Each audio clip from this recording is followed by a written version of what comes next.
राधे राधे दोस्तों। चलिए अब सुनते हैं कार्तिक महात्म्य के तीसरे अध्याय को। सत्यभामा ने कहा, हे प्रभु, आप तो सभी कालों में व्यापक हैं और सभी काल आपके आगे एक समान हैं। फिर यह कार्तिक मास ही सभी मासों में श्रेष्ठ क्यों है? आप सब तिथियों में एकादशी और सभी मासों में कार्तिक मास को ही अपना प्रिय क्यों कहते हैं? इसका क्या कारण है, बताइए। भगवान श्री कृष्ण ने कहा, हे भामिनी, तुमने बहुत अच्छा प्रश्न किया है। मैं तुम्हें इसका उत्तर देता हूँ, ध्यानपूर्वक सुनो।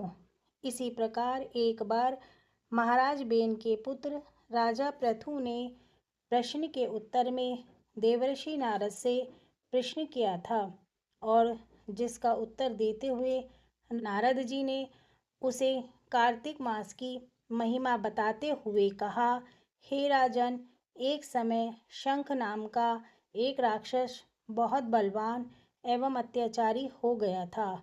उसके अत्याचारों से तीनों लोकों में त्राही त्राही मच गई। उस शंखासुर ने स्वर्ग में निवास करने वाले देवताओं पर विजय प्राप्त कर इंद्रादि देवताओं एवं लोकपालों के अधिकारों को छीन लिया। उससे भयभीत होकर समस्त देवता अपने परिवार के सदस्यों के साथ सुमेरु पर्वत की गुफाओं में बहुत दिनों तक छिपे रहे। तत्पश्चात वे निश्चित होकर सुमेरु पर्वत की गुफाओं में ही रहने लगे। उधर जब शंखासुर को इस बात का पता चला कि देवता आनंदपूर्वक सुमेरु पर्वत की गुफाओं में निवास कर रहे हैं, तो उसने सोचा कि ऐसी कोई दिव्य शक्ति अवश्य है जिसके प्रभाव से अधिकारहीन यह देवता अभी भी बलवान है। सोचते सोचते वह इस निर्णय पर पहुंचा कि वेद मंत्रों के बल के कारण ही देवता बलवान हो रहे हैं। यदि इनसे वेद छीन लिए जाएं तो वे बलहीन हो जाएंगे।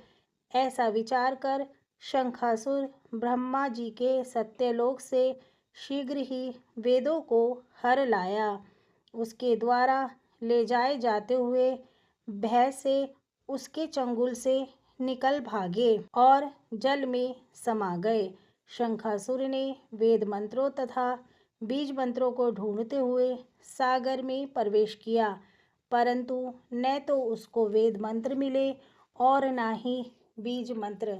जब शंखासुर सागर से निराश होकर वापस लौटा तो उस समय ब्रह्मा जी पूजा की सामग्री लेकर सभी देवताओं के साथ भगवान विष्णु की शरण में पहुँचे और भगवान को गहरी निद्रा से जगाने के लिए गाने बजाने लगे और धूप गंध आदि से बारंबार उनका पूजन करने लगे। धूप दीप नैवेद्य आदि अर्पित किए जाने पर भगवान की निद्रा टूटी और वह देवताओं सहित ब्रह्मा जी को अपना पूजन करते हुए देखकर बहुत प्रसन्न हुए तथा कहने लगे, मैं आप लोगों के इस कीर्तन एवं मंगलाचार से बहुत प्रसन्न हूँ।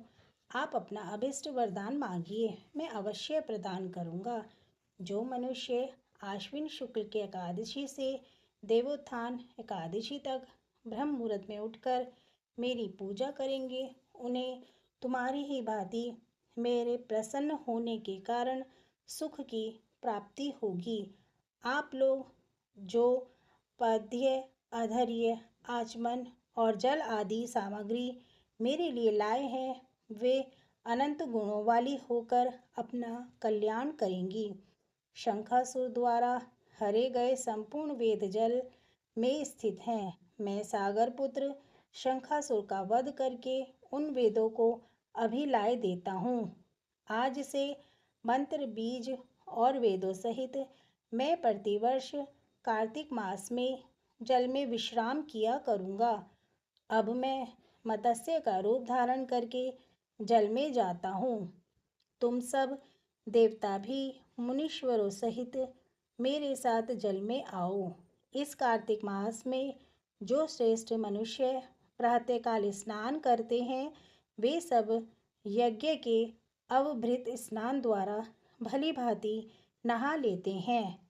हे देवेंद्र, कार्तिक मास में व्रत करने वालों को सब प्रकार से धन, पुत्र, पुत्री आदि देते रहना और उनकी सभी आपत्तियों से रक्षा करना। हे धनपति कुबेर, मेरी आज्ञा के अनुसार तुम उनके धन धान्य की वृद्धि करना, क्योंकि इस प्रकार का आचरण करने वाला मनुष्य मेरा रूप धारण करके जीवन मुक्त हो जाता है।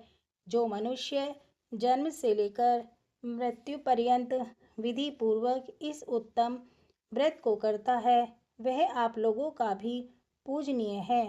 कार्तिक शुक्ल पक्ष की एकादशी तिथि को तुम लोगों ने मुझे जगाया है, इसलिए यह तिथि मेरे लिए अत्यंत प्रीतिदायनी और माननीय है। हे देवताओं, यह दोनों व्रत नियम पूर्वक करने से मनुष्य मेरा सानिध्य प्राप्त कर लेते हैं। इन व्रतों को करने से जो फल मिलता है वह अन्य किसी व्रत से नहीं मिलता। अतः मनुष्य को सुखी और निरोगी रहने के लिए कार्तिक महात्म और एकादशी की कथा सुनते हुए उपयुक्त नियमों का पालन अवश्य करना चाहिए। कार्तिक महात्म का अध्याय 3 संपन्न। राधे राधे। चलिए अब सुनते हैं कार्तिक महात्म के चतुर्थ अध्याय को। नारद जी ने कहा, ऐसा कहकर भगवान विष्णु मछली का रूप धारण करके आकाश से जल में गिरे। उस समय विंध्याचल पर्वत पर तप कर रहे महर्षि कश्यप अपनी अंजलि में जल लेकर खड़े थे। भगवान उनकी अंजलि में जा गिरे। महर्षि कश्यप ने दया करके उसे अपने कमंडल में रख लिया। मछली के थोड़ा बड़ा होने पर महर्षि कश्यप ने उसे कुएं में डाल दिया। जब वह मछली कुएं में भी न समा सकी तो उन्होंने उसे तालाब में डाल दिया। जब वह तालाब में भी न आ सकी तो उन्होंने उसे समुद्र में डाल दिया। वह मछली वहाँ भी बढ़ने लगी। फिर मत्स्य रूपी भगवान विष्णु ने इस शंखासुर का वध किया और शंखासुर को हाथ में लेकर बद्रीवन में आ गए। वहाँ उन्होंने संपूर्ण ऋषियों को बुलाकर इस प्रकार आदेश दिया, मुनीश्वरों, तुम जल के भीतर बिखरे हुए वेद मंत्रों की खोज करो और जितनी जल्दी हो सके उन्हें सागर के जल से बाहर निकाल लाओ।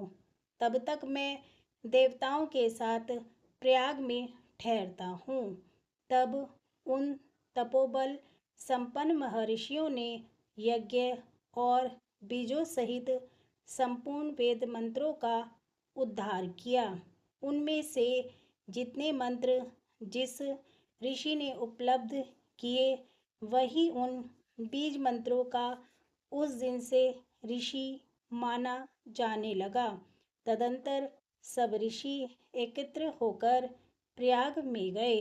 वहाँ उन्होंने ब्रह्मा जी सहित भगवान विष्णु को उपलब्ध हुए सभी वेद मंत्र समर्पित कर दिए। सब वेदों को पाकर ब्रह्मा जी बहुत प्रसन्न हुए। उन्होंने देवताओं और ऋषियों के साथ प्रयाग में अश्वमेघ यज्ञ किया। यज्ञ समाप्त होने पर सब देवताओं ने भगवान से निवेदन किया, देवादिदेव जगन्नाथ, इस स्थान पर ब्रह्मा जी ने खोए हुए वेदों को पुनः प्राप्त किया है और हमने भी यहाँ आपके प्रसाद से यज्ञ भाग पाए हैं। अतः यह स्थान पृथ्वी पर सबसे श्रेष्ठ पुण्य की वृद्धि करने वाला एवं भोग तथा मोक्ष प्रदान करने वाला हो। साथ ही यह समय भी महापुण्य, ब्रह्मघाती आदि महापापियों की भी शुद्धि करने वाला हो तथा तय स्थान यहाँ दिए हुए दान को अक्षय बना देने वाला भी हो। यह वर दीजिए। भगवान विष्णु बोले, देवताओं, तुमने जो कुछ कहा है वह मुझे स्वीकार है। तुम्हारी इच्छा पूर्ण हो। आज से यह स्थान ब्रह्म क्षेत्र के नाम से प्रसिद्ध होगा। सूर्य वंश में राजा भगीरथ यहाँ को गंगा को ले आएंगे और वह यहाँ सूर्य कन्या यमुना से मिलेंगी। ब्रह्मा जी और तुम सब देवता मेरे साथ यहाँ निवास करो। आज से यह तीर्थ तीर्थराज के नाम से विख्यात होगा। तीर्थराज के दर्शन से तत्काल सब पाप नष्ट हो जाएंगे।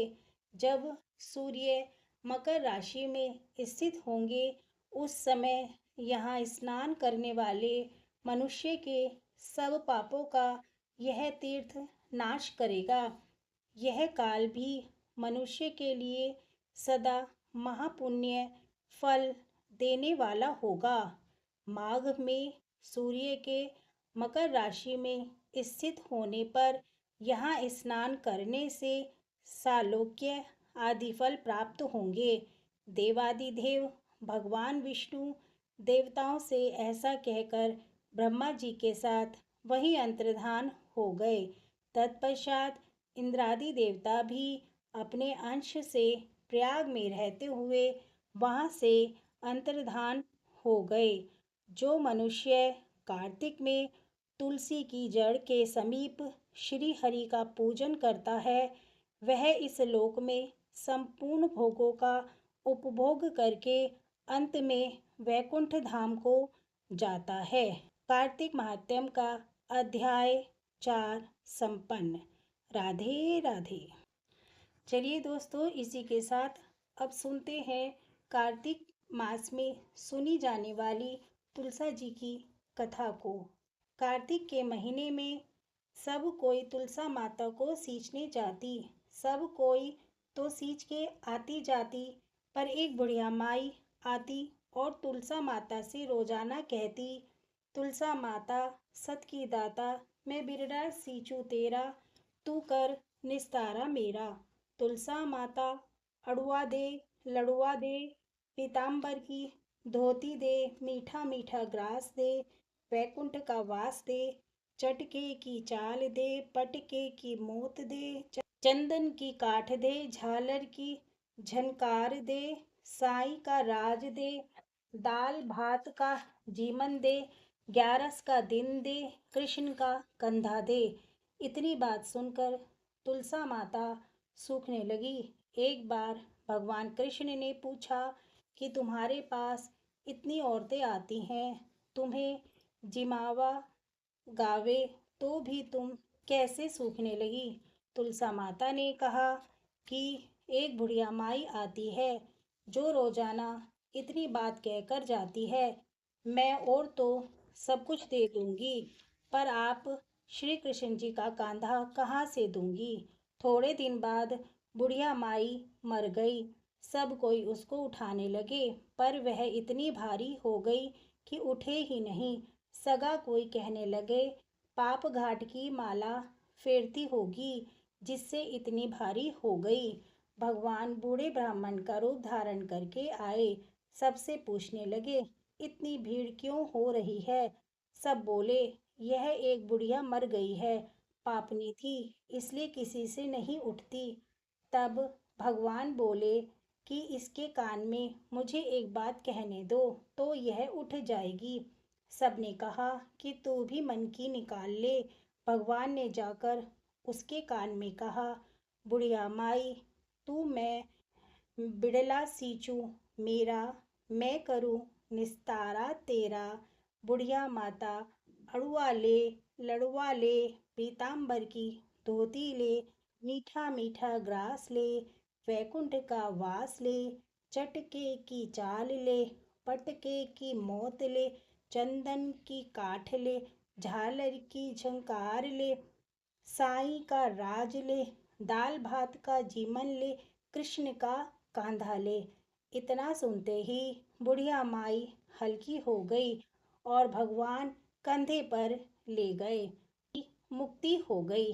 हे तुलसा माता, जैसे उसकी मुक्ति करी ऐसी हमारी करियो, जैसे उसको कांधा दिया वैसे सबको दियो। बोलो तुलसा माता की जय। अब सुनते हैं कार्तिक में सुनी जाने वाली पीपल पथवारी की कथा को। एक बुढ़िया थी, उसने अपनी बहू से कहा, तू दूध दही बेच के आ। वे बेचने गई तो रास्ते में औरतें पीपल पथवारी सींच रही थी। उनको सींचता हुआ देखकर बहू ने पूछा कि तुम यह क्या कर रही हो। औरतें बोली कि हम पीपल पथवारी सींच रही हैं, इससे अनधन होता है, 12 वर्ष का बिछड़ा हुआ पति मिल जाता है। बहू बोली, ऐसी बात है तो तुम पानी से सींचती हो तो मैं दूध से सींचूंगी।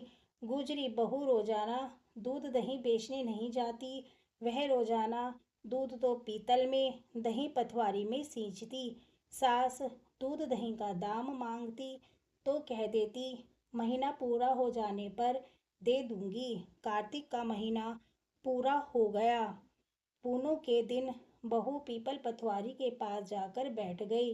पथवारी ने पूछा कि तू मेरे पास क्यों बैठ गई। बहू बोली कि सास दूध दही का दाम मांगेगी। पीपल पथवारी बोली कि मेरे पास क्या दाम रखा है, ये भरा डिंडा पान पतूरा है, इसको ले जा। बहू ने वही ले जाकर कोठरी में रख दिया और डर के मारे चादर ओढ़कर सो गई। सास बोली, बहू पैसे ला। बहू बोली, कोठरी में रख दिया है। सास ने कोठरी खोलकर देखा तो हीरा मोती जगमगा रहा है। सासू बोली, बहू तू इतना धन कहाँ से लाई है। बहू ने आकर देखा तो सच में ही धन भरा हुआ है। बहू ने सास को सारी बात बता दी। सास ने कहा, अब की कार्तिक मैं भी पटवारी सींचूंगी।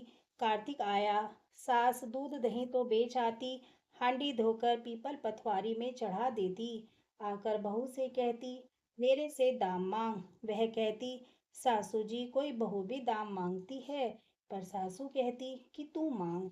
बहू बोली, सासू जी पैसे लाओ। तो वह पीपल पटवारी के पास जाकर बैठ गई। पीपल पटवारी ने सास को पतूरा भरा डींडा दे दिया। उसने ले जाकर कोठरी में रख दिया। बहू खोल कर देखे तो उसमें कीड़े मकोड़े बिलबिला रहे हैं। बहू ने कहा, सासू जी यह क्या। सास ने आकर देखा तो बोलने लगी, पीपल पटवारी तो बड़ी दोगली पटपीटन है, इसको तो धन दिया, मुझको कीड़ा मकोड़ा दिया। तब सब कोई बोलने लगे कि बहू तो सत की भूखी सींची थी, तुम धन की भूखी सींचती थी। हे पटवारी माता, जैसा बहू को दिया वैसा ही सबको देना, जैसा सास को दिया वैसा किसी को मत देना। सुनने वाले, सुनाने वाले, हुंकारा भरने वाले सब पर हे पीपल पटवारी माता अपनी कृपा बनाए रखना। राधे राधे।